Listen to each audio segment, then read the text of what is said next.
ToyotaTrolley.com, Toyota's official website for deals. Toyota, let's go places. We're Mainers, tough but compassionate. Starting in January 2025, workers and businesses in Maine will begin contributing to the Paid Family and Medical Leave Program. These small contributions will build a fund to support Mainers when we need it most. Whether it's welcoming a child, managing a serious health issue for ourselves or a loved one, securing safety after abuse or violence, or helping during a family member's military deployment. Maine Paid Family and Medical Leave. It's how we care. It's who we are. Learn more at maine.gov/paid leave. The road to 2025 starts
you. Good evening, everyone. Would everyone rise with me for the Pledge of Allegiance? Allegiance to the flag of the United States of America and to the republic for which it stands, one nation, under God, indivisible, with liberty and justice for all.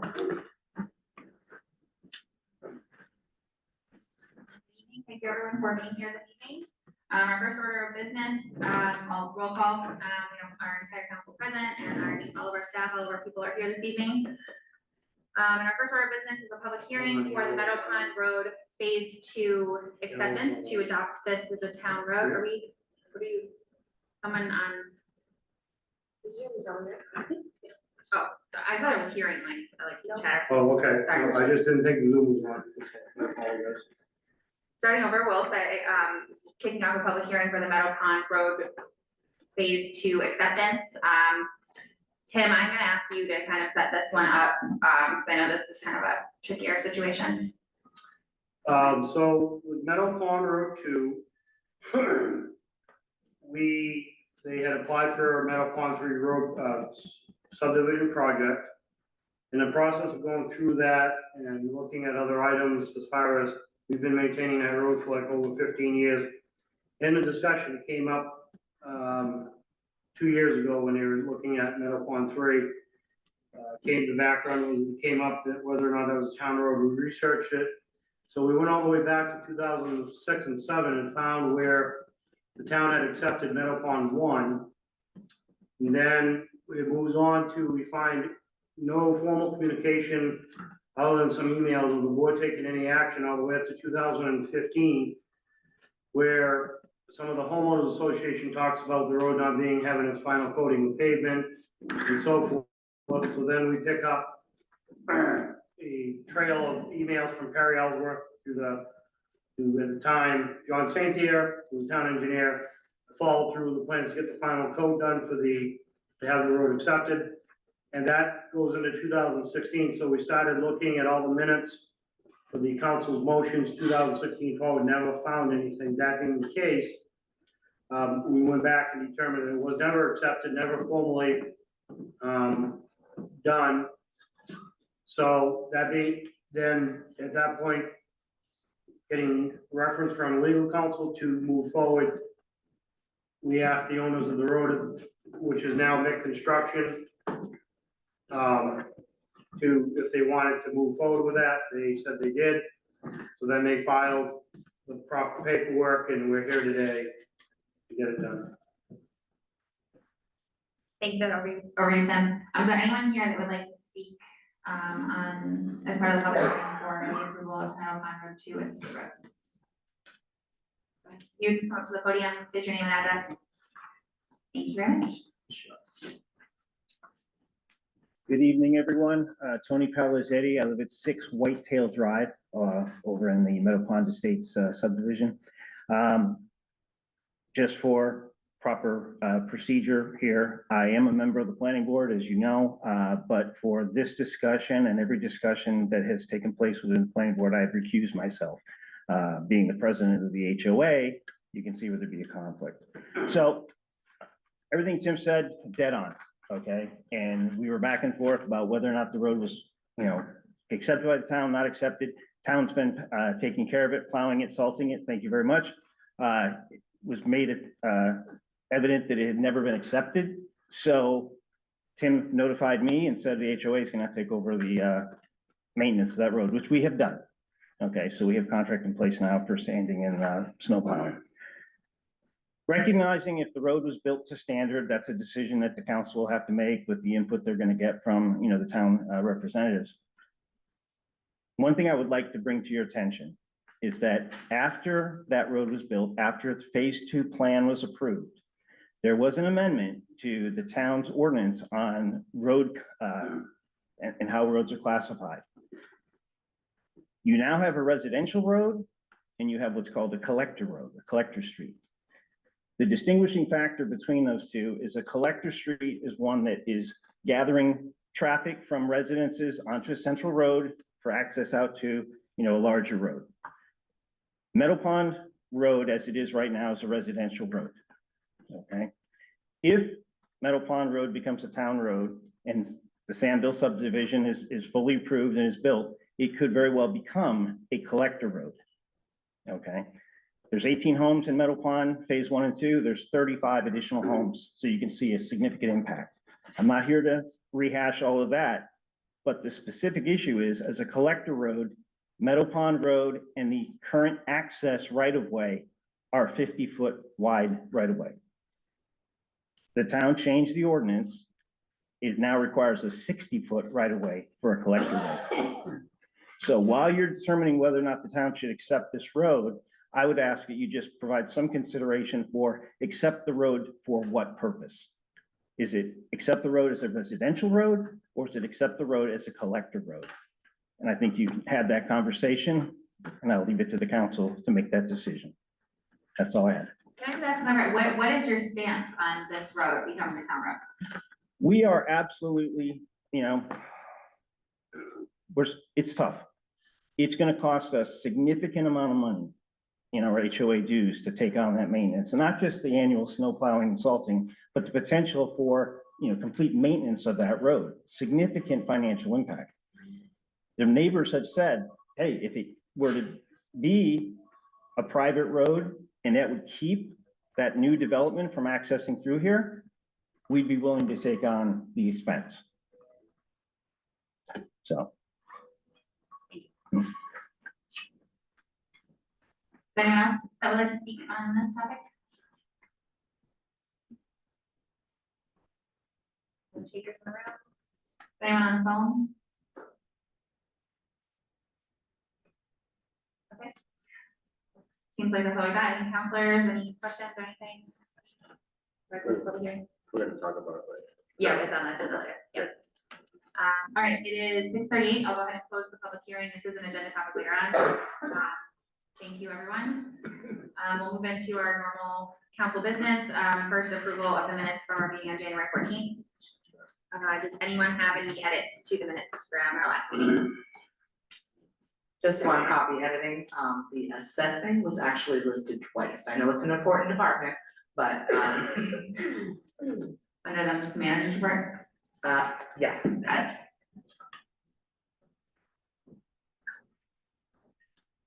All right, I will go ahead and make a motion to adopt the town council meeting minutes from January 14th, 2025, as amended, with just excluding one of the paragraphs about assessing. Second. Thank you. Motion and a second. Any discussion? All those in favor say aye. Jeff? I'll abstain. Thank you, Melissa. Aye. Bill? Aye. John? Aye. Aye. Motion passes 4-0 with one abstention. And we'll move on to the treasurer's warrant. I'll go ahead and make a motion to sign the treasurer's warrant dated January 23rd, 2025, in the amount of $213,957.05. Second. Thank you. Any discussion from anyone? All those in favor signing the treasurer's warrant, say aye. Jeff? Aye. Melissa? Aye. Bill? Aye. John? Aye. Aye. Motion passes 5-0. And up next, we have Tyler and Peter here for to talk to us about our town hall renovation contract. So I'll let you guys introduce yourselves and let you, Tim, kind of take over. Thank you for being here. Fantastic. I'm Tyler Barter, I'm a principal architect with Oak Point, and with me tonight is Peter McGovern, our project manager and architect for the project. You're gonna speak right into that. All right. Did you want to tee this up at all, Tim, or you're good to go? Only that, you know, after this passed in December, in November, then you voted for me to initiate negotiations with, Oak Point moving forward. So I contacted Tyler, we started, we had multiple revisions. And I have those. One of those. Okay. Yeah, something in fact. So we made multiple, Tyler sent me a standard contract, and then from there, we talked it, looked at it, we met on it, had our first discussions, Tyler made changes, made some additions to it. We then sent it to Phil Saucier for the first round, Phil edited, brought it, sent it back, sent it back to Taylor, so forth and so on, and went back, I think we're on the fourth revision. And then, that the final time, it was approved by council, by legal counsel, so went back to Tyler, this is the final draft that you have, and I asked Tyler to now come and present and discuss and present the contract, all the aspects of it with the changes that you see. So that you could hopefully check it for any additions and changes and or pass the contracts, we can move forward. Thank you. Great. So I figured I'd give you all a little bit of an overview on what the contract is, where the base started, some of the revisions that we made, and then kind of what's in each one of the 13 sections that are in the contract that will govern the entire design process and construction administration. So we started with the AID standard documents. It's a B133, and this contract is designed for the owner, architect with a construction manager. We've had some discussions about the construction procurement and with historic renovations, that CM process that we've talked about really makes the most sense moving forward. So we've tailored our proposal and all of the work that we've done up to this point kind of with that understanding. So the contract is broken down into 13 sections. The first one is the initial information, and that's when we establish all of the points of contact, give an overview of what this project is. By having all the documents that we put together for the referendum, it gave us a really good basis to reference those in part of that document. So that covers all of initial information in section 1. Under section 2, it's the architect's responsibility. And what that does is it gives all of the requirements that we are obligated to provide throughout the duration of this contract in regards of some of the administrative things. And the biggest piece of this is our insurance coverage. So we've established all the professional liabilities, workers' compensation, auto, and the umbrella policies that are required. And as a firm, we carry a pretty robust insurance policy, which is very advantageous for you as a town. It gives you good protections, us good protections, if anything, which we don't expect, but if anything came up throughout this process, both sides are well protected. As you move down into section 3, this is one that probably is, you may want to, spend a little bit of time as you've reviewed through this. This outlines the entire process of the service. So this is going to talk about all of the different submissions that are required as we move through schematic design, early documents where we establish some of those levels of quality, start to put systems in place, all the way up through construction documents, and then on through construction administration. So it tells you what's going to be provided each one of the submissions. It tells you where all of the orders of comments come through, when the construction manager is going to start to provide budget estimates. The other pieces of this that were important as we work through the comments with the town with Tim, the council, the lawyers, is making sure that everyone understood how any changes to either design services or more likely through the construction process would be made, and making sure that everyone was aware that nothing would be done verbally. Everything would be done as a written change, well documented, put through a formal construction change directive, and ultimately into a change order, so that everything is well documented and there's a clear understanding. And this really goes to protect all three parties, that no one is surprised by either an unforeseen bill or additional services. So everything that will come out of that will be agreed to prior to the work starting. So that was an important piece of that section 3. Number 4 is supplemental and additional services. There are very few on this one. We're carrying everything in-house. So those are well defined. One piece in there is the estimated number of visits that we would make during construction. We've mentioned it throughout our work with you that we keep an eye on it, but we're not a nickel and diming company. So if we need to be here a few extra time, we'll be here. Section 5 lists all of the owner's responsibilities, and these are primarily around providing access to the building, making sure that we're getting documentation and information flowing between your personnel, and then also working as the liaison if you choose to hire an owner's representative or liaisoning with the construction manager. The cost of the work is everything that describes all of these steps in order to get to a GMP. So this is going to be multiple estimates done by both Oak Point and the construction manager. It's going to be working to establish what the final scope of work is that doesn't exceed the voter authorized funding that's available.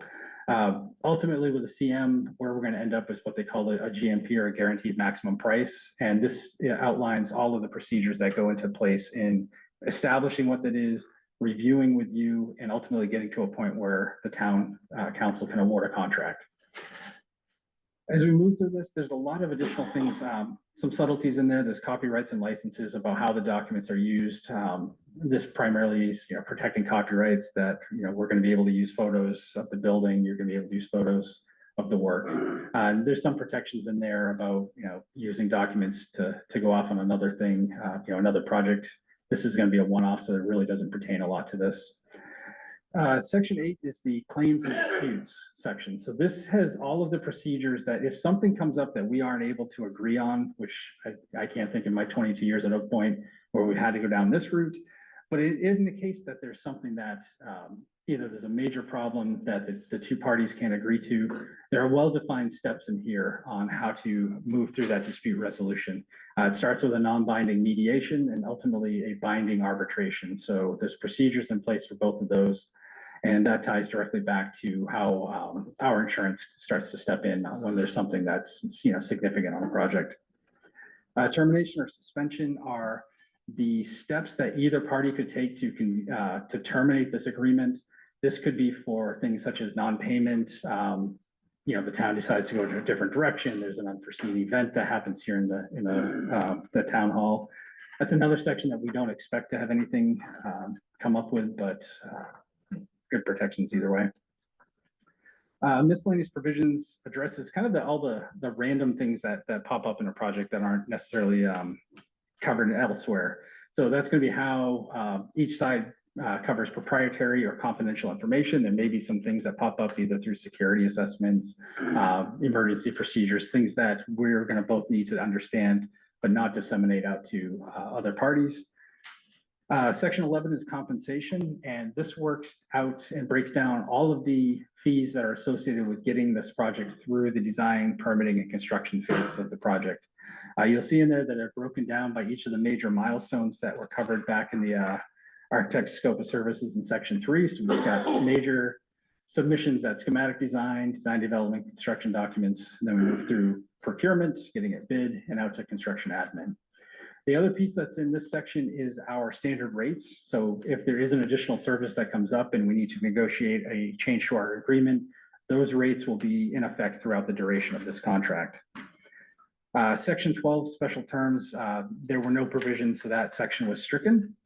And then section 13, the last piece is the scope of the agreement. And there are a couple of attachments that we will provide. One is our standard terms and conditions, and then we've referenced the documents that were put together that went to the voters as a basis, and that will be another attachment to this overall contract.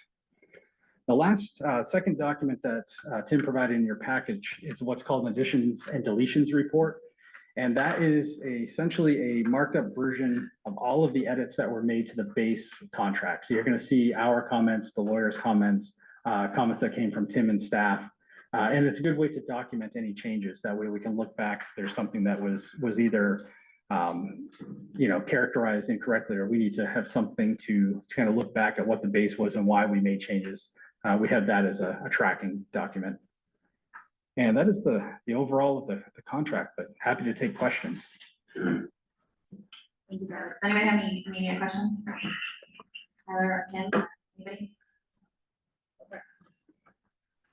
I'll be the problem child.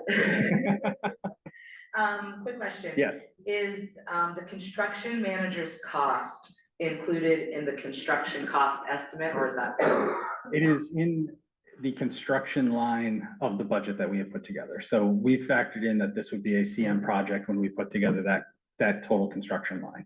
Okay, because please correct me if I'm wrong. I just want to make sure that Yep. I'm understanding the financial part of this. We have put out there that we have a $7,351,100 Yeah. budget for this project. Correct. The total cost for the basic and supplemental services comes up to $630,331. And then it's an estimated construction cost, which I understand Yep. estimated is a total of $5,630,700. So from our budget, you subtract those two costs, that leaves a balance of $1,969,000. Is that $1 million for the just in case that might happen, or Yeah, as so. we go through this? Yeah, so if you remember back, our total budget has three different lines. I didn't bring a copy with me, but it has a construction line, it has administrative costs and reserves, and that's where we put in things like movable equipment, some technology, and then the two contingencies that really are set aside to protect you. One being the bid contingency for market fluctuations. We all know what's going on in the world in the last 5 years, so that one's we've been maintaining. And the other is the construction contingency for any unforeseen conditions that we find within the building. And then my other question is, I had a lot of questions, but I crossed them out as you were talking. In the contract at the very end, it said that there was an additional document that was included. And it was Oak Point Associates Standard Terms and Conditions. Yes. Is there anything, we didn't get a copy of that, I don't know, is there anything significant in that we should be aware of, or is it pretty much in the contract? It's all standard stuff. Okay. And it's the same standard terms and conditions that were part of our original agreement for the concept design. So nothing changes really in there. Yeah. Another question is, I noticed in the project completion section, it says, written warranties are not provided until after the project is complete. I would think that you'd want to know the warranties before the project starts. Yeah, so the way that all of the warranties for materials, systems, and equipment that go into the building will be provided by the general contractor and their subs. So what we will do throughout the design process, and especially as we get into writing the specifications, it's gonna be about a foot thick book that will go with this project, is we're gonna work with your town staff to determine what level of warranties will be required. So we'll put those in as a requirement in the bid. And then as the project moves through and they've hired a roofer or the people buying the air handlers, those pieces of equipment, when we get a submittal at the start, they'll send us the sample warranties. And then when the systems go into service and at the end of the project, you're gonna get a book with all of the warranties, the operation and maintenance manuals, and as-built drawings, so you have a good set of documents to both get service when you need it under the warranty period and understand what the outside of that 1 year period will be for your long term. And then contacts of who to talk to when and if there's an issue.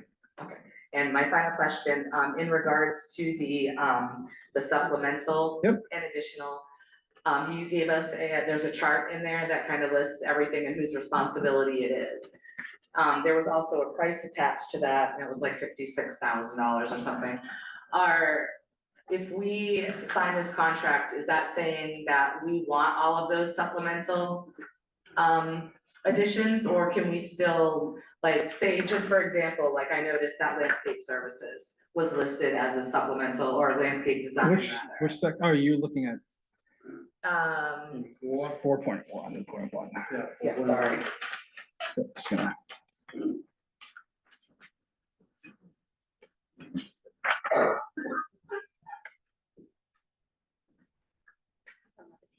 The Yes. table, yep, the supplemental service table. Oh, so you're looking at 4.1.1, this table? Yes. Yes. Yes. So are those, if we say, yes, we want the supplemental services, what if we don't want all of those supplemental services that you're offering?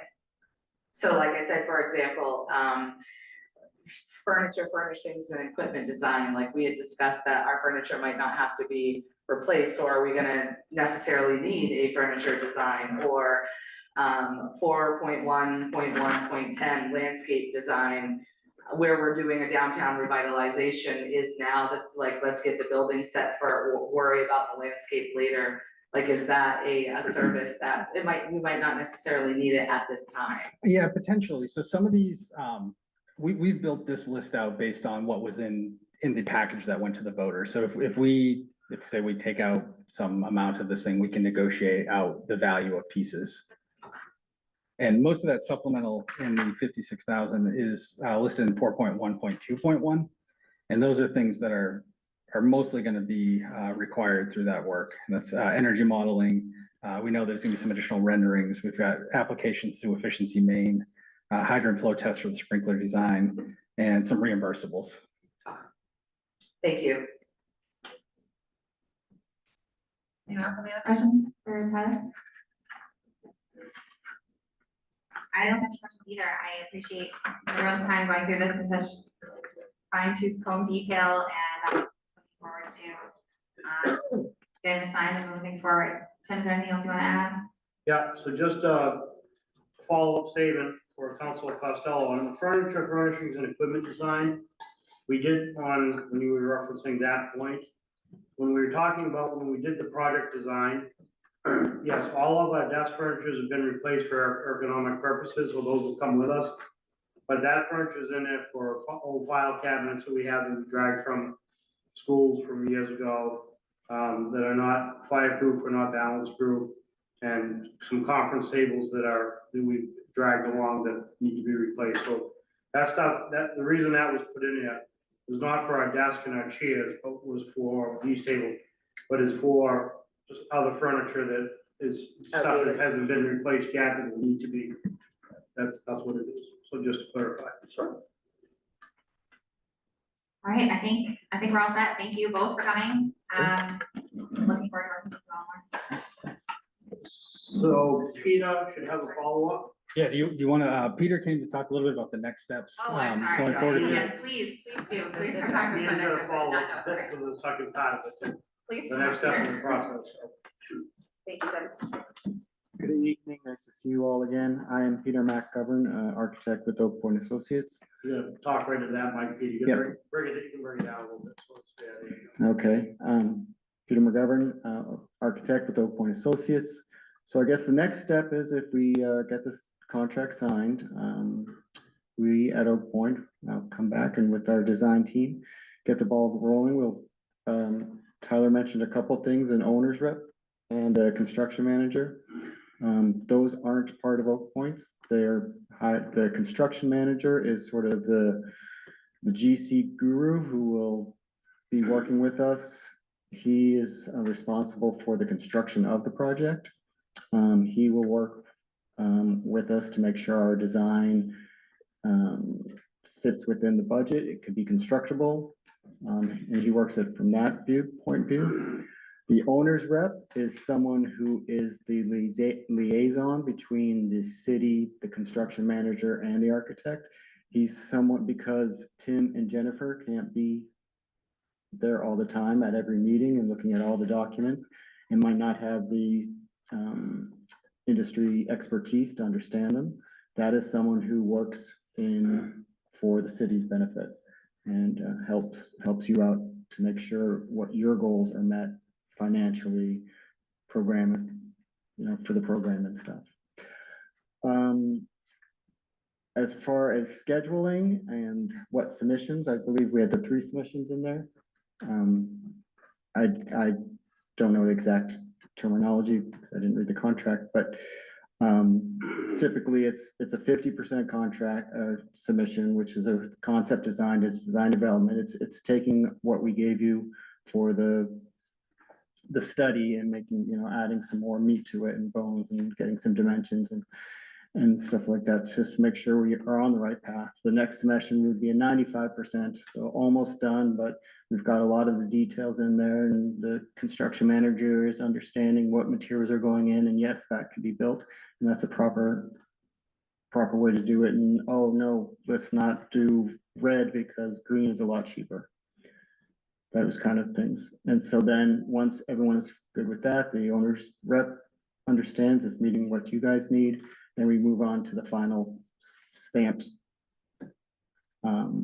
documents, and that's when the people come with their hammers and nails and start working. We hope to have that stamped set to in June. That was what we were aiming for. I mean, this was in December when we started the contract negotiations, but they went a little longer. Sorry, what is the June timeline again? That's when we want the stamped documents, the Got it. final documents. So Okay. June will be, the design will be done. And depending on how much the CM has been working with their subs already, we could probably start having hammers swinging in July, August. Well, realistically, I think because the contract went a little longer, we in January, I think. Yeah. Realistically, that date's gonna be bumped out now, I would say that June looks more like July. Because there's still the element in here, we have to go through the process to identify the. That's what, you gotta find, that's what he's here to tell us. Great, okay. So when do we start for the construction manager? We start for the construction manager as soon as we get the contract signed. Okay. And then at the same time, we'll start looking for the owner's rep. Yeah. And we'll interview for that, and so the council, tell us the steps to get the construction manager on board. We, Oak Point will, recommend a few contractors that we have in mind that we've worked with. Yeah. How we've done this in the past, we've set up a selection criteria, and then you run an ad, so you solicit, so very similar to the approach that you took to hire an architecture firm. You establish your selection criteria, you send out for qualified people, you kind of look at the ones that have gone submitted based on what their qualifications are, like projects. You can ask them some preliminary numbers on how they approach overhead, their CM fees, and all of those kind of early costs. You get a good understanding of what those overhead costs are going to be. And from there, it's typically would be an interview process after you've kind of done that first one where you get to know the folks.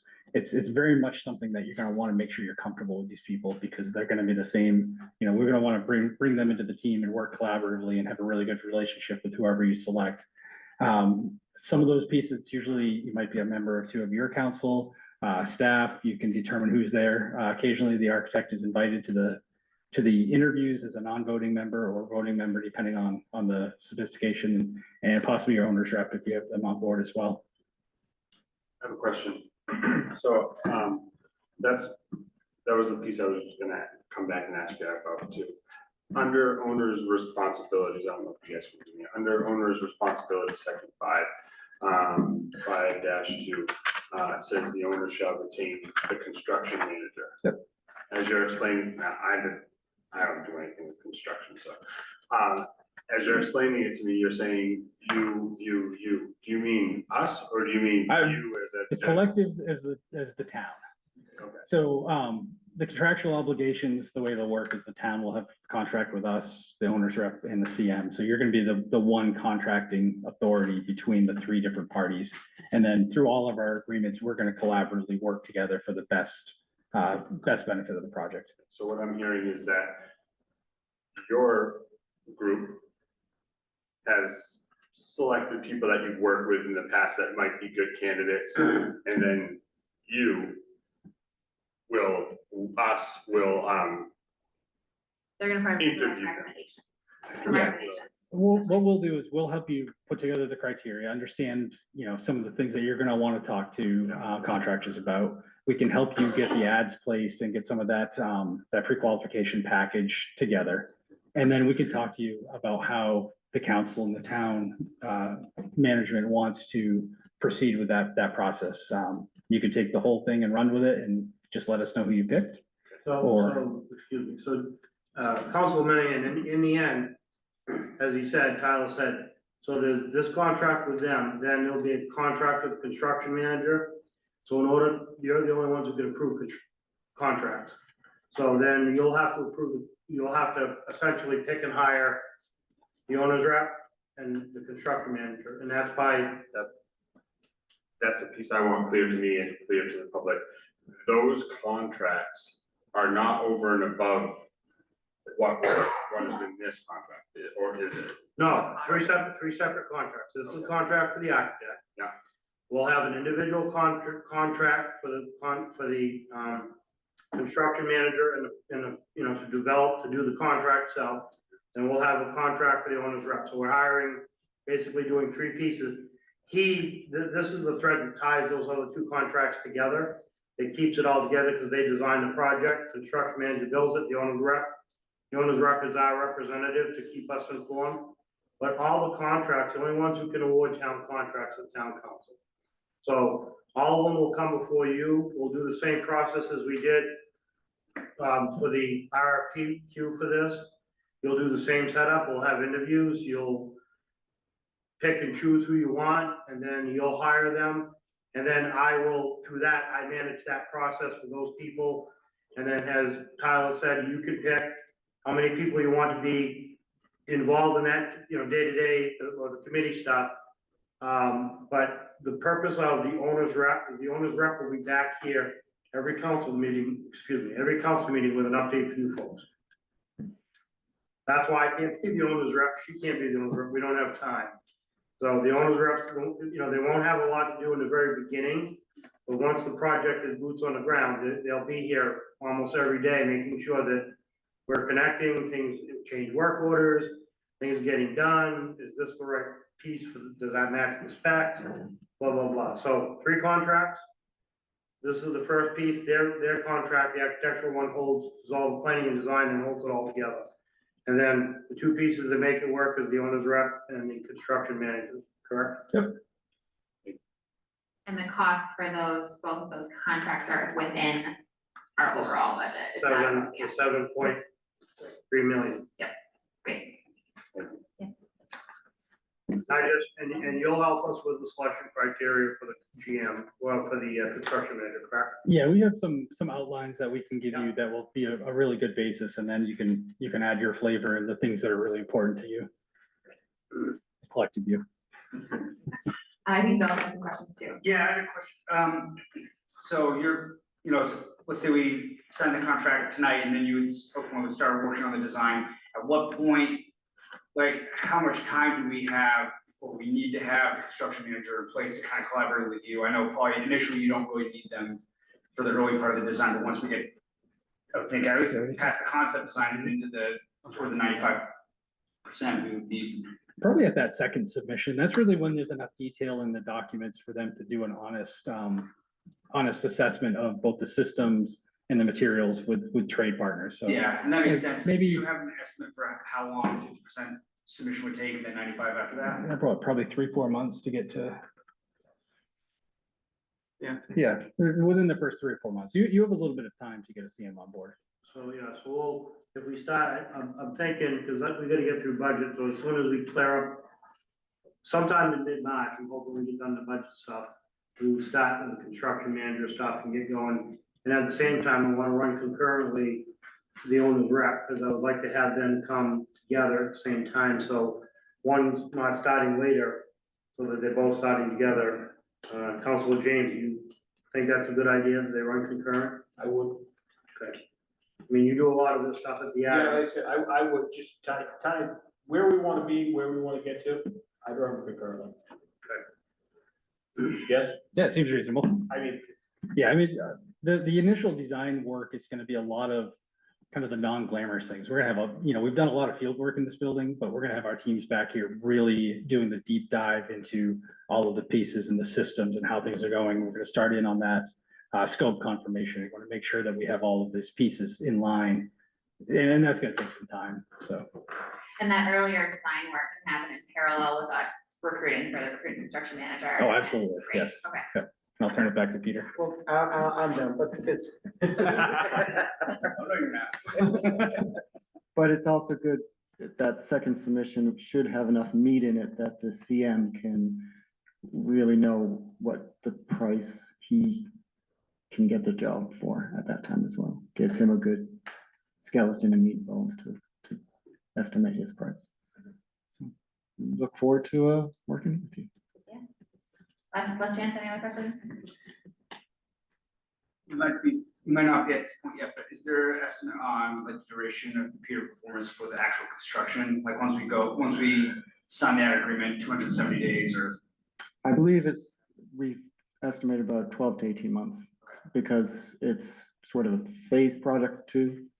There's gotta be some downtime where people from this floor need to move up to that floor and vice versa. You're new to me, so I know you weren't here during the whole, Yeah. the concept planning of this, and so we worked out a sort of a Tetris kind of thing where people move around to make sure that we can stay in this building while it works. Yeah, I was just curious about, like what kind of duration we're looking for construction managers and then, making sure that we're clear about the fact that it goes along, then those costs are gonna continue to rise as we have them, month after month. If it gets to that point, we're estimating 18 months and it goes 2 years down the line, that's gonna be an additional cost back in, so. Right, the 18 is pretty conservative. Yeah, that's a long. Long time for the project, so that's, hopefully it's closer to the 12, yeah. All right, thank you. Thank you, Peter. Thank you, Tyler. Thank you both for coming in this evening. And look forward to working with you. All right, we are moving on to public comments. Is there anyone that would like to speak about anything that's not on the agenda later on? Anyone on the phone? I am not seeing anyone, so we're gonna move on. Unfinished business number 1, auditor, Peter Hall. Jen, I'm assuming you're not the speaker about this one. I can also cover this. If anyone is following our meetings regularly, the meeting right before the holidays is a pretty standard meeting every year. We have our auditor, who has been Peter Hall for as long as I can remember, come and report to the council with the result of our annual audit, which is required by town charter for us to complete every year. So it looks like we've just got some new rates for our auditor. Anything else on that, Jen? But the last time we had done a 3-year contract, and that is now up, that last audit that he did for us in fiscal 24. Great. So it looks like, if we were to commit to the next year with Peter, it would be $12,500, but if we were to make a 3-year commitment, it's kind of a little bit of a stacked rate with $12,100 for the first year, $12,500 for the second year, $12,950 for the third year. Town manager recommends the 3-year commitment, because we've had such a great working relationship with Peter. He's been awesome for the past several years, and he's familiar with our budgeting process. Anything either of you would like to add?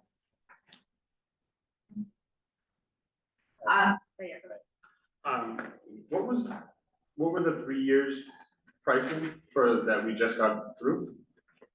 The one that we just paid for was in the last board. I believe it was 11,750. Yep, 11,750 for fiscal year 24. And then, I guess just a question for the council. While I like the thought of hearing that, and obviously since I've been here, Peter's come in, does a nice job, he explains things well. In my industry, I would love to have the same inspector come in and check my FDA inspections. So I know that I can just chum him up and talk about life in Maine and snowmobiling and stuff like that. But also there's value to the customer by not having that regular person. Does it make any sense to provide opportunity for us to, and is it responsible for us to have an auditor that may be different than the regular old auditor? I don't know. It's all numbers to me. I hear good and I'm like, great, I love it, and I don't know what the right thing to do is, what the responsible thing is to do as council or for the town, just tossing it out there. I use the same accountant every year because my taxes don't get audited and he does really good with my deductions. In the 11 years I've sat here, I think Peter's been here almost all of 11, if not longer than that. Westwick Smith and Associates before, and then he broke off to be on his own. So that has been the last 3 or 4 years that it's been just Peter Smith by himself, not in an association. I know a lot of the auditors are no longer doing municipalities. So it would be a smaller pool if we did go out on our. I just feel the product we get from him is worth, and I agree. In my world, I like getting certain inspectors that come down and look at my work because I know the ones that will let me get away with something and those that won't. I've never seen that in anything Peter has presented us. I mean, he has been straight there, all the information. He worked us through some issues we had when we changed softwares. He's very well aware of where we are. Like I said, I would have no issue signing a 3-year with him just based on that. But that's, again, just me. I agree with Jeff. Sometimes it's nice when you get a fresh set of eyes on something or have a less emotional connection to somebody that's working for you. So I do agree with you on those points. My fear is that with Jen's comment of auditors and accountants are dying breeds. And, if it's not broke, don't fix it. And if he's been doing a fantastic job for us, you know, for years past, then I say, we stick with him until we don't. So I've had the opportunity to actually go through this process when I managed another town. For that exact reason, where Jeff, you brought up, the town council at that particular time asked us to go out to RFP. Because we have to go out to RFP. Went out to RFP, got 3 RFPs back. Our current auditor at the time that we had was most reasonably priced. They decided that though there was nothing to look at, they chose the highest cost auditor, which at the time was 15 years ago, when the price of the audit at that time was $29,500, started for a 3-year contract. Because what happened was, yes, new set of eyes, but they came in, they had to learn all our budgeting processes, they had to learn all our filing policies, and ask us about this, and it took twice as long to cost twice as much to get to the same end result. The other side of that is having the stand, and so then after that, they went back to the old auditors, and then they changed and it resumed. So the other side of that is working in another town. We had the same auditor for 15 years. And in the 14th year I was there, he called me and he said, somebody's taking money. And because he had been following the books for so long, he saw it immediately. He saw there was an anomaly. And he recognized it just like that. And we had someone in the rec department that was pocketing money that we ended up terminating. So because he was very familiar with the books, it was a glaring, it was like, wow, I could see this immediately. And he called me right in on day 2 of the audit and said, you gotta dig into this, find out why this is like this. This shouldn't be happening. And we discovered the problem. So I think there's pros and cons on both sides. My recommendation is this, to go with the 3 years, because Peter knows our stuff, he knows the contracts, and he would recognize if there was a problem right off the bat. That'd be my recommendation.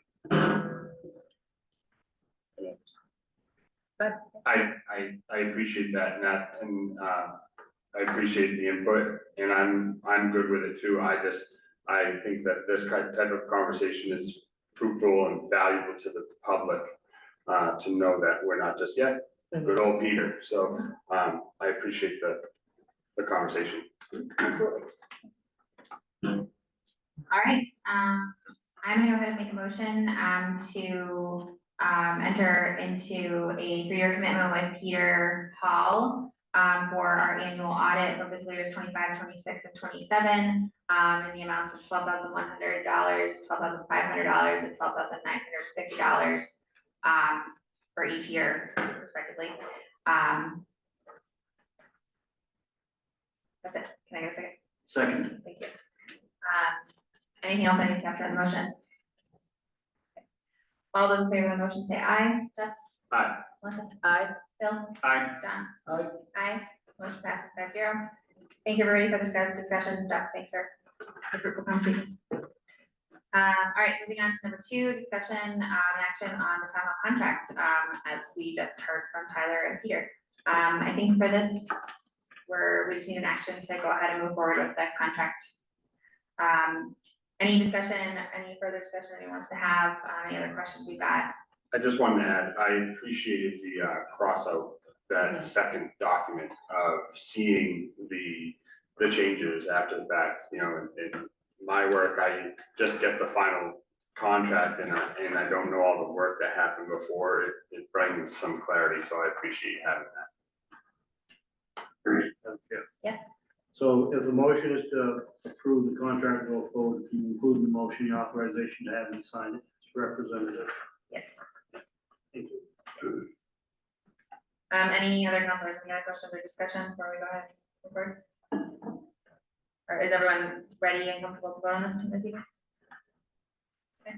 I'll go ahead and make a motion to allow the town manager to sign the contract with Oak Point Associates for the renovation of town hall, and included in that motion is obviously the approval of the contract by the town. Second. We have a motion and a second, any other discussion? All those in favor, Jeff? Aye. Melissa? Aye. Bill? Aye. John? Aye. Aye, motion passed 5-0. You're with us for the long haul. Thank you. Looking forward to it. Thank you. Thank you both for joining us evening. All right, moving on to new business, discussion action of Meadow Pond Road Phase 2. So we had a public hearing this evening on the topic of adopting Meadow Pond Road Phase 2 as a town road.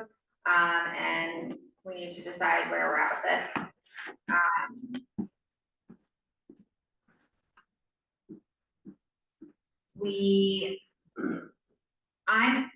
I will just start. During the public hearing, the mention of container road, is that the correct? Collector road, thank you. That is the first I've heard of that term, and I'm personally feeling like I need to wrap my head around that.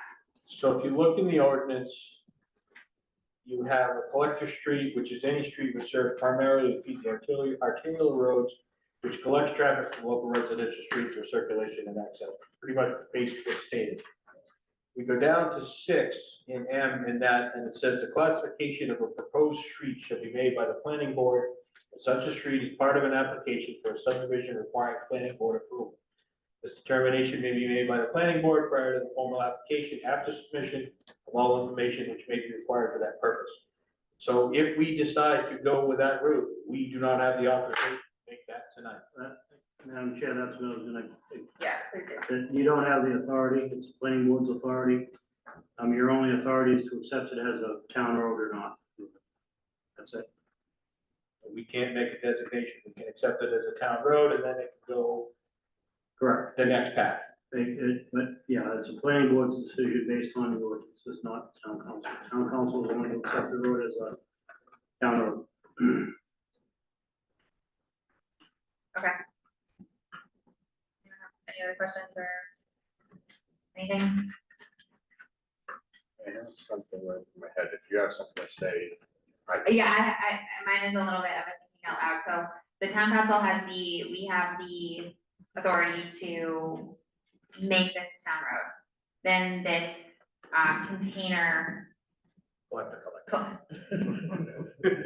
We know what you mean. Thank you, the collector designation versus, I'm sorry, what's the collector versus? Residential, thank you. But that designation lives with the planning board and it's their decision to make. And is there an order to this? Like, must we make the decision first? No, Okay. no. So the planning board in the design phase of the development decides what the road's standards are gonna be. Mhm. Construction, designs, width, collector, whatever, just a residential road, that's all done. The only piece you have of it is to determine whether it's so they do that in project development, and for both of you who've been on, Jeff and been on the planning board. So they do that when the plan reviews go before plan reviews and the planning board votes on it. Mhm. In accordance with the town ordinance standards, whether it's connected to another road, whether it's, all this stuff that affects that. They make that decision. And then that's in the plans and that's up to them. The only piece you have of it is to decide whether it's a town road or it's not a town road. So if it was a town road, it was built to the standards planning board set. And it was set forth by the town ordinances and then approved by the planning board. And then built to 80% and the road's built to capacity the way it was designed, and now you're being asked to either accept it or not. And the only piece you're asking is for us to maintain it. You don't deal with the design of it. This is just the ownership and maintenance of it. And the design and the collector versus residential designation, that has not yet been determined. Correct? For what? For this road, the No, planning it's board not. decision of. It was determined when the planning board approved the plan in 2007. So what is it? What is it then? Is it collector or is it residential? Do we know? I'd have to look at the plans and see what the planning board ruled as. it generally doesn't, it's not a factor generally when you improve roads. So, and if Sandville Estates does get approved, they're gonna have to go through that process of going through the planning board and redoing it anyway. Because whether it's residential or a collector road, it's all gonna be dependent on whether Sandville Estates gets approved. Because it connects back out to Route 4, if it gets approved, if it doesn't, it stays what it is. So it's gonna have to go back before the planning board either way. The question now is, when that was built, we've been maintaining it since then. Correct. The road's in great shape, there's no issues. Except for recently, you guys have taken it over, but. In the last month, if they have, yes, but we've been doing it for the last 15 plus years. There's no reason we shouldn't just accept it as a town road, and then as the court case goes through and Sandville if it gets adopted or doesn't, then it can go before the planning board and they can decide whether it's gonna become a residential or a collector road. They'll have to reclassify it if that gets done and they get their say out to the board. That's my take. Anyone else have thoughts? Just to hammer it home, so it's very clear in my head. The collector road, residential road is irrelevant, Correct. irrelevant data that we shouldn't even be talking Right, about. we have no say in it according to the ordinance. And, okay, so the only thing that's really changed is that we became aware of information. And we're correcting the information, right? We Right. became aware that we didn't officially So, right, accept this. what's okay? gonna happen is the taxpayers have been funding the maintenance of the road for the 15+ years when they're not supposed to have been. Right. Because someone in the town made an accurate decision that said, let's maintain this road because we thought it was accepted. And in doing the research and checking, it was never accepted, so I stopped, in accordance with state law, stopped maintaining it. Yeah. Then the owners have the right, which was right now make construction, to appeal to us to take it over as a town road, which was the original intent when they made the development. That's it. And I'm sorry, I did watch the last meeting, I had the last meeting's packet in front of me, I'm trying to rack my brain. So in the past, we have approved, roads. And I feel at that time, we got a report, maybe from you, or in a report from, you, Tim, and from. Yeah, so yeah, I gave you all the Jay. information, your last packet. Yep, so everything is, from what I was seeing, is like hunky dory, all good. There's Well, nothing. and so here's in the packet, normally we require the certified engineering drawings, then we'll have a civil engineer go check to make sure the road was built, an individual civil engineer. Jay goes inspects it, I'll go with Jay to inspect it, and that's normally what we do, and then with the plan. So when all this started and they applied through the process, I asked for those same documents. Make construction, because this was designed and developed in 2007, so long ago, excuse me. And the woman who owns the construction is elderly now, and they couldn't find the document, son couldn't find it. No problem, because we're the town of South Berwick and we have the documents on file, right? Yeah, that's right. No, we can't find the plans anywhere. We should have those plans right on the end of that. Well, I couldn't find the plans either. So then that became a discussion as to how do we certify. So in consulting with the lawyers were very comfortable with saying, you've been maintaining the road for 15 years, it hasn't crumbled, hasn't fallen apart. And, if you wanna go have Jay, the deputy road commissioner, myself, just inspect it, that's fine, but we're gonna assume at this point that it was built to town standards because of the way it held up, in a way that it mirrors Meadow Pond Phase 1, which has already been approved. So all that paperwork was put together, my letters of recommendation, and, the only piece barring this, is that there's a Meadow Pond Phase 3 in the background. But this would normally be nothing more than coming to you looking, making sure that it's met the criteria by my decision of the road commissioner. and voting on yes or no to approve the road. Normally how it is. I'll go ahead and make a motion to approve Meadowtown Road as to approve Meadowtown Road as an accepted town road. And upon two, Meadowtown 2, thank you. Meadowtown 2 as an accepted town road. Thank you. Second. Thank you. Any other discussion? All those in favor of the motion, say aye. Done. aye. Melissa, Aye. Bill, Aye. John, Aye. aye. Motion passes 5-0. All right, that takes care of our business for this evening. I will turn it over to Tim Jen for the town manager's report. Thank you, Madam Chair.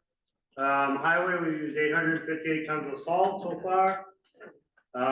They took down a half wall in the code office. We had to move the code and planning office. We separated them. Planning office on the third floor, we're here on the right side. It was just too crowded. There was too many people working. They were stepping on each other and poking each other, and it just got to be too much. So, with all of that space, we moved to Carlo and Brittany up here. Police department had 5 arrests, 5 accidents, 130 traffic stops, notable to them. Now that they're full staff, you notice traffic stops increasing. And with 2 additional officers on the 2 additional traffic officers, traffic stops have increased dramatically and crashes were reduced by almost half. Fire department had 22 calls in the last 2 weeks, with 41 calls year to date. In 2024, nearly 35% of all the calls serviced were medical or rescue related. To better serve the community and enhance capabilities, the town's working on becoming certified first responders. Code enforcement, they've had 3 building permits. 190 building permits were issued in 2024, and that's 47 more than 2023. That's not all for new homes either. It's not that, don't think that.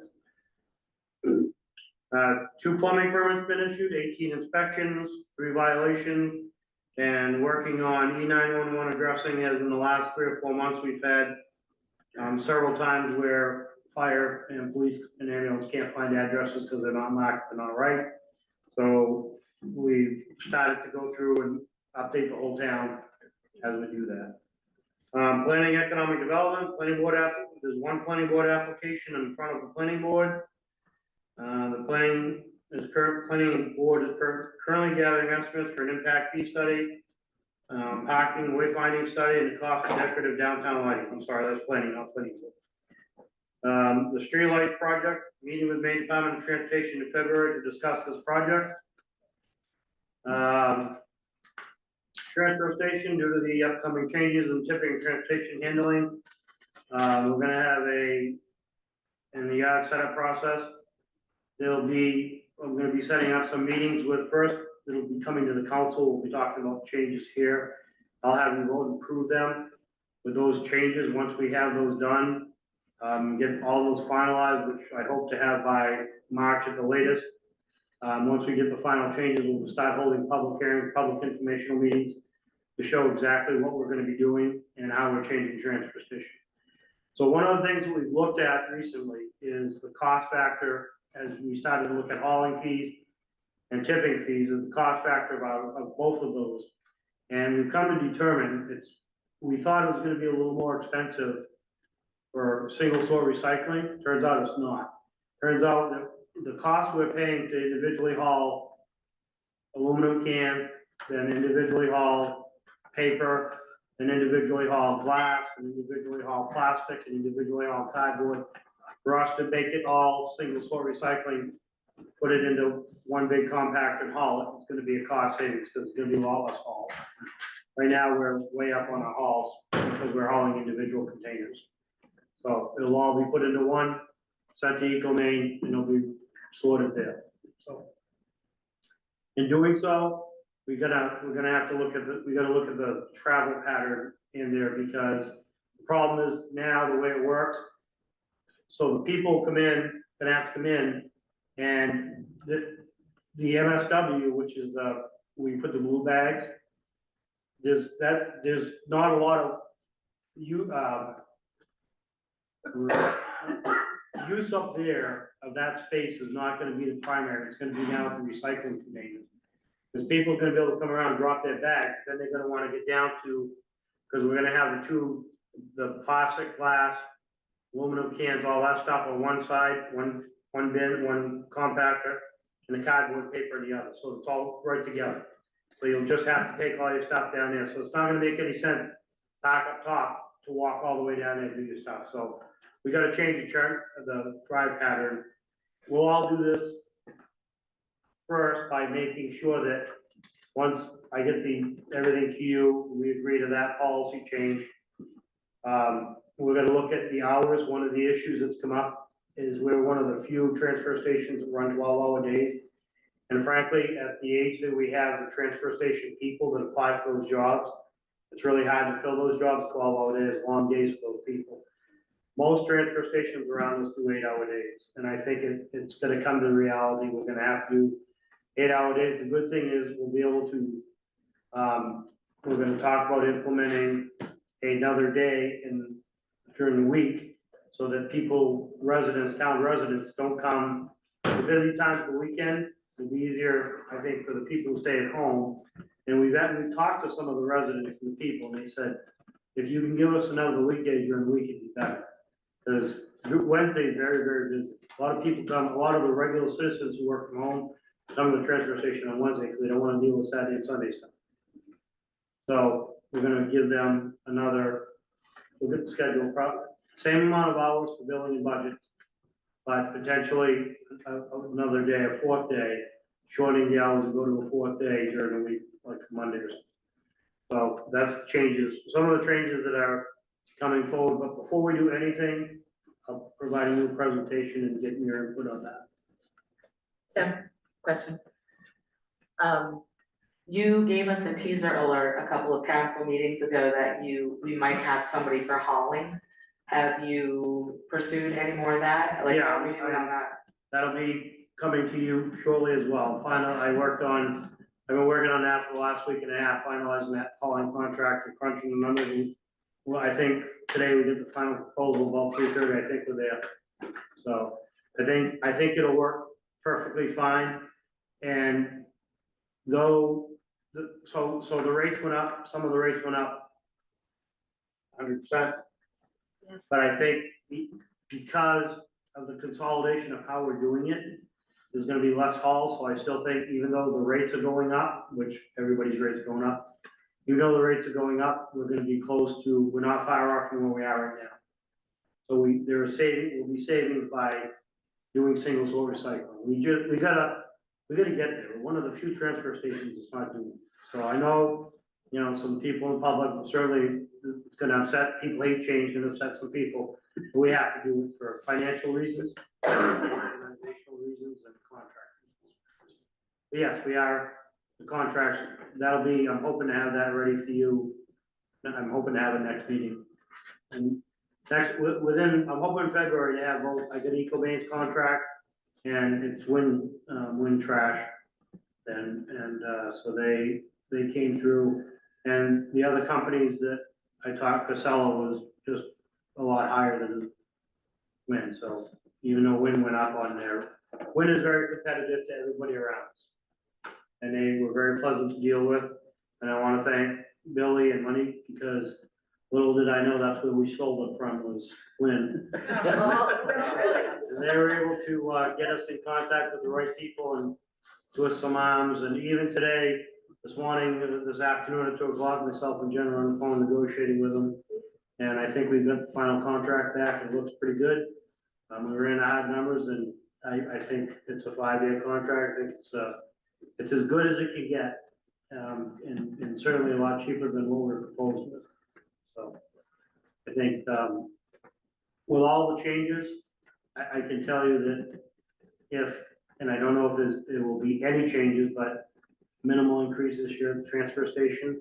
And I just want to tell you, that's a good thing, because when I was looking at this a year ago, started this process, I really was I was thinking of, boy, we're coming in, there's some transfer stations, towns right now, they're suffering $300,000-400,000 changes. And if we can bring this in, and myself and Jen through this, and I want to thank Dwayne and Marlboro, he did a great job helping me get through this. If we can bring this in, no increase, very little increase for a 30-year ownership contract and a 5-year hauling contract, and we do well for the town. That's what we're supposed to do, that's our job.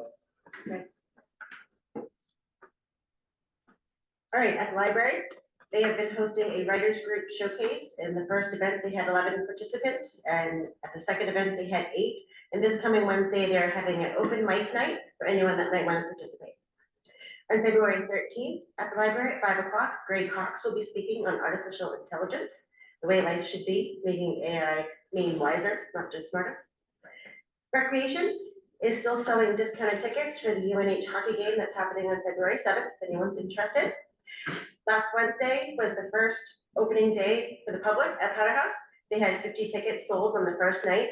The Hill was also open on Friday, Saturday, and Sunday this past weekend, and they had over 240 visitors, which I think is great for their first week open. The snow is thin, but it's still coming. The ice rink is still open. We're going on week 4, so let's get out and enjoy it while we can. The seniors, the folks from the Maine Wildlife Center are bringing some animals down to do a presentation for this Wednesday's luncheon. Assessing the townwide reevaluation, the residential properties are complete except for the few people who have refused or people who weren't home. These homes will get a separate mailing and will have the opportunity to set up an appointment. Commercial properties will get a mailing of rent and expense questionnaires in March. And the personal property declaration request will be going out within the first 2 weeks in February. In the clerk's department, dog registrations continue to increase. The late fees will start on February 1st for everyone who's got their dogs. She's looking at me with that, right? My dogs aren't done yet. Oh, no, January 31st. Just reminded you. The Bureau of Motor Vehicles is holding a course this coming Friday regarding processing the new pine tree plates. Both Monique and Billy will be attending that course this Friday. And they have performed 1 wedding in the last 2 weeks. In my area, I've had 5 business meetings and 25 staff meetings. Seems like a lot more with the budget going on right now. I've been filling up Tim's schedule. Tax reminders will be going out the week of February 17th for everyone. Workman's compensation audit is underway and that is due mid-February. The town hall renovation bond application has been completed and that was submitted last week. We should hear an approval by mid-March. Transit orientation TIF, DiCarlo and I have been working with the lawyers on an amendment on that. More to come. We will be talking about that the next meeting as well. Trio, which is our accounting software program, is being upgraded to the web version. That process has started this week and we will go live at the end of March. The version we are currently on will no longer be supported in a short amount of time, so that it's pushing us to make this change. Back to you. Okay. I had 12 business meetings, 19 staff meetings. The first round of the budget meetings are in, and the staff's been completed reviewing the Jen. Myself and Jen have had numerous meetings on budget stuff, dealing with several personnel issues, as always. Had several meetings with Wind Waste and conference calls today to get that contract finalized. Also meetings with EcoMaine to get their contract finalized, and we're obviously working on budget. So the last couple of weeks has been very busy here at Town Hall. And I'm sitting here tonight and I just want to take a second, and I've had the opportunity in the last couple of weeks because of budget, because of trash contract, and because of some other unrest in the town manager's world, to hear from other towns that have lost their managers for various reasons. And I just want to sit here tonight, just over 3 years into my contract, and I want to offer some gratitude here. First, I want to say thanks to the council. It's a pleasure to have a council that I can work with, that you listen and give great feedback, make good policies, and it's good because we're getting stuff done for the community, which is what we should do. I've heard and seen in a lot of other councils, there's Stockton manager who was recently discharging his contract, who's there for 18 years, because of one council had a personal agenda against him. And so the town lost a great person doing great things for their town because of someone's attitude, I guess. So I want to thank the council for all your support. We've done a lot in 3 years. And I say we've done a lot. It's never me, never Jen, it's always we. And we is you're part of the team, so thank you. And people forget sometimes being a municipal elected official is hard. You have the customer comments, you've got the people who think you can change the world in a minute, and sometimes you can't. It's hard to make policy and then get it implemented. So thank you for the council. I certainly want to thank the staff I have. The staff is great. I don't micromanage them. They get stuff done all the time. The assessing, you hear it in the notes. I don't follow them around.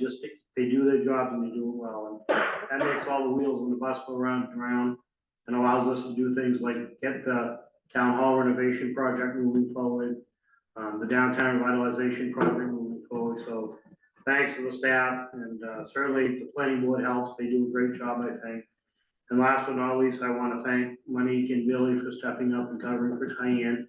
They've done a great job this week and really worked hard, and I've had 0 bumps there. So this is a great time for me. I sat back today and I was looking at everything and not being as healthy as I should be. And I've had a chance to reflect on the fact that we have a great little town, great things going, and I appreciate everyone's support to make it work, and the town really is getting a lot of good benefits.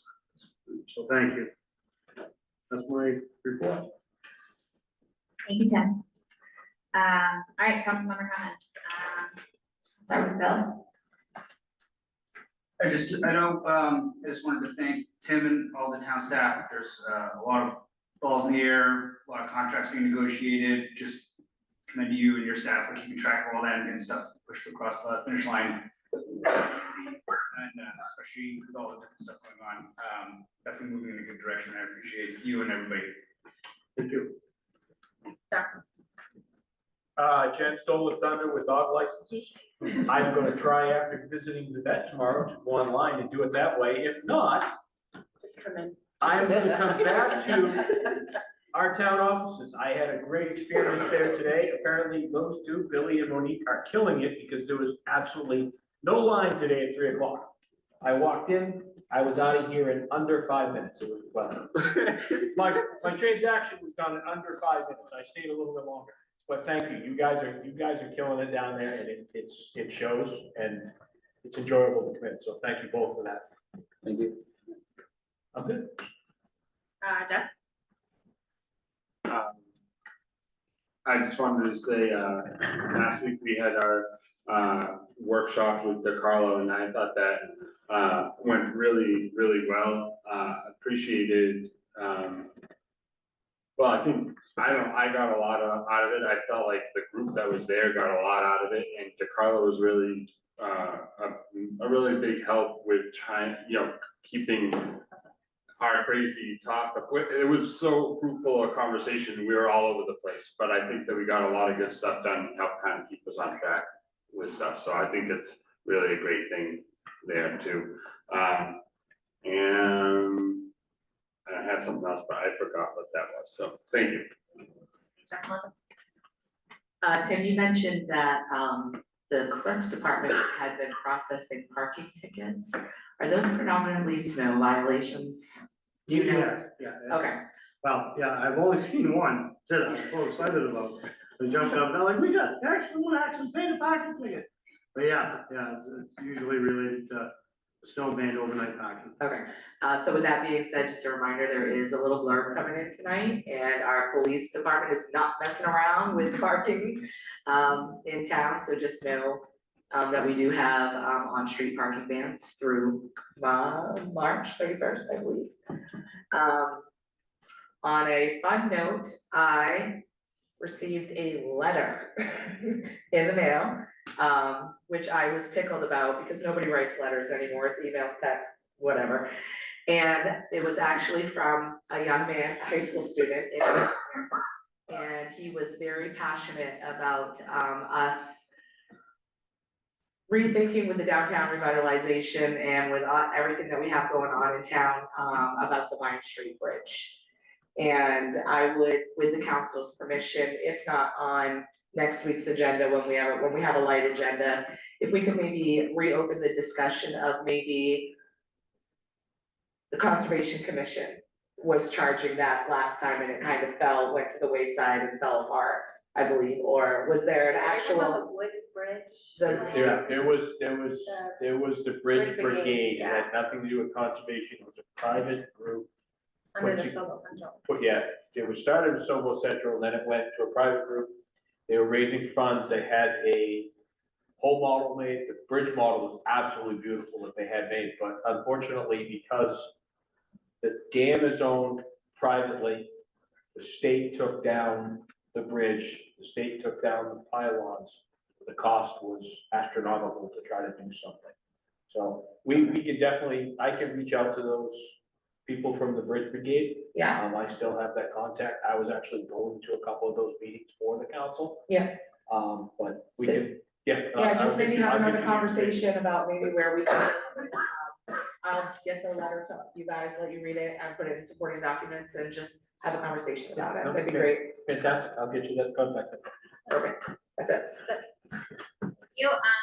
I have a few things, so I have a bunch of some questions that I'd like for the town manager and the town staff to look into for the council. So over the past week, there have been a slew of executive orders creating a lot of confusion for the entire country. And specifically, I'll give you these questions, but I think it's important that the council and this community understand what the order to halt federal grant programs, what does that mean for South Berwick and our budget? What does that mean for projects that we have underway? Specifically, will this impact the traffic light project? I don't expect any answers to any of these questions necessarily this evening, but just hoping that we can start to gather this information so the town is aware of what the situation is. Are there any other projects, programs, or budget line items that could be affected? What's the potential impact to the school district? I know the school district is super on top of, and we're anticipating a lot of budget decreases. But I think we just need to start to be in the loop on that. I'm curious what responsibility the South Berwick Police Department has to entities outside the town of South Berwick. Like, in what circumstances is the South Berwick Police Department accountable to the county, state, federal government, the federal government, or specifically ICE? And are there any situations in which our police department can be deputized either by the governor or by the president? And is this a can or a must situation? I think we just really need to understand all of the rules, all of the laws, keep on top of all of the changes that are coming at us, and make sure that this group of people and our community are really in the loop on how this is going to go. We also recently purchased a drone. We have a drone policy, but I'd like to understand and make sure that this drone cannot be deployed for efforts run by agencies or entities outside of South Berwick Police Department. We do, we offer that to all the communities. Agreed, I'd like it to be discussed publicly so our community is aware of those policies. I'm just asking questions so we can bring them. No, information back. it was, but it was also discussed publicly when we discussed it here and authorized its purchase. Agreed, but I think we should just rehash it given the recent executive orders. Lastly, I'd just like to understand the partnership between the police department and the school district. Just what communication is going on there. There's been a communication down from the state, I think, to the superintendents throughout the state last Thursday, and then circumstances have changed and now schools are allowed, are no longer protected. So just think it's important for the school district, the town, police department, all of us to understand all the situation and be in lockstep as things go forward. And lastly, I'm just curious with the DEI orders, is there anything within the town, trainings, things like that, is in regards to the executive order with DE&I initiatives? I'm just curious if there's anything relevant for South Berwick pertaining to that order. And if any of these things that I rattled off, you know answers to now, great, otherwise we can chat. Bring that up So next time. I don't know a lot of those answers. The That's ones that I can tell you, two things it would be, so first off, at 5 o'clock tonight, the federal judge held that order. That order is on hold till Monday, so. The federal grant programs. The stopping of all federal funding is on hold till Monday. What I do know is, if hypothetically that went forward, the two areas right off the top of my head without deep investigation would be affected. We get federal money FEMA money's on hold, already? and we get federal DOT funds for 236, which is transferred through the state, so that I probably would assume would be affected. I don't know about, I don't know about the drone, I do know there is mutual aid policy, and it gets called out, so I'll have to have the chief speak on that. Miss anything? Oh, no. No, I guess that's all I know at this point. And again, like, I think all of these topics, I think the entire country is wondering what the situation is and trying to figure out the answers to these questions, so I don't expect answers, but I just think we all need to be prepared and thinking about knowing the answers to these questions. We received multiple emails today, which Tim Yeah. forwarded on to you To us, guys, yeah. so that's the kind of information Yeah. we're just starting to get. DiCarlo came in my office when he first walked in the town hall this morning, he's like, did you hear what the president did? And how is this gonna affect us, and how are we gonna get money? But we are not federally funded, in very little things. Yeah. The FEMA is the biggest thing. Yeah. And we've already paid for that, it's just a matter of getting reimbursed. They're It's holding, $500,000, but it's a big number. but they're holding, they'll hold up the reimbursement. So, yeah, I don't, at this point, I guess if the council wants me to look into that, just, I think the council needs to discuss it. What's that? I think the council needs to have an executive discussion and discuss it. Okay. Is this something we can discuss in executive session? Can we get consensus from the council right now? Is there consensus from the council on getting these questions answered? I can make a motion. I don't know if that can be an executive session, it's not personnel. No. It's And put not, it on the agenda for the next meeting. okay. Council I don't- comments, like to discuss it. It's not a contract. It's not, This is, council comments, I think is an appropriate time if I have questions for the town administration to pose those questions. That's all that I'm doing. I understood, but you preface that with the council has questions. You have questions, not the council. And I would like to open this to a discussion to see if the rest of the council would like these questions to also be answered. And I- Bill, would you like these questions to be answered? Yeah, I think there's a lot of unknown in how stuff federal is gonna impact us here locally, and I think it's worth having a discussion and getting some information. I don't, right, without looking at the, executive session, I don't see where this would fall in the executive session. It should be, and the reason I don't think it would be, I'm good with it, I'm good either way. And the only reason I say that is, and I'll be completely honest, this, if you're thinking that question, there may be others thinking that question, there may be others that. And I apologize, I didn't clarify this. These are, yes, definitely questions that I have personally, but I've also heard these same questions and conversation from many residents in this community, so I'm representing them and asking these questions as well. And that's the point, that this both ways, that there could be people on both sides of this who have opinions and discussions, so I think, I don't know if it meets executive session. No, we can discuss it publicly, I have no problem with that either way. I'd definitely like to put it on the agenda for next meeting. John, what's your take? Oh, yeah, no, we'll put it on the agenda for next meeting. Okay. I fully agree with Bill on that. Okay, is it inappropriate for me to say, can we try to gather the answers to some of these questions as fast as we can so we can have a productive discussion at our next meeting? I can get you the, you work as a body, just tell me what you want me to do, I'll do whatever you want me to do. So if you want me to get you those answers, I'll get you those answers. So you I can- think whatever answers we can get and whatever the most up-to-date information, I think that's how we need to operate going forward, is what is the most up-to-date information, what's the status with how these things affect South Berwick. I think it's a question we're gonna have to we're gonna have to ask every 2 weeks for the foreseeable future, likely. So, Probably for 4 years. yeah. Jeff and Melissa, how do you feel about this? Yeah, I think, if you had something so that Tim has a list or whatever, so you can get that, I think that's great. I think it's worth the conversation and to know the impacts, know the impacts. I think it's worth the discussion.